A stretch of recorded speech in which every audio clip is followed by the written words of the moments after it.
Hey guys, welcome back to my channel. In this quick tutorial, I'll show you how to allow camera access inside Snapchat. Please make sure to watch this video to the very end so you don't miss out on any important information and make any mistakes along the way. In saying that, let's begin. Alright, there's a couple of ways to do this, so I'll show you the first way. So you want to first click into your settings app on your phone, scroll down and click onto apps, and from here you can simply search Snapchat or scroll down, whichever's easier. I'm just going to search it, Snapchat, and now where it says permissions under notifications, click into that.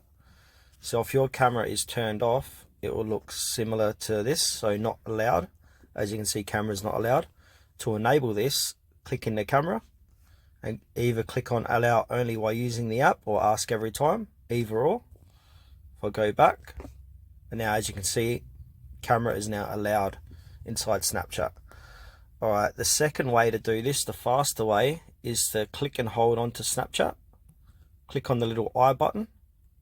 This will take you to the app info, and then again go into permissions, and if Snapchat is not allowed, it will show there, and simply allow it. So that's it guys for this video, how to allow camera access on Snapchat. Thanks for watching this video to the very end. Please consider to like this tutorial and subscribe to our channel if you found it helpful.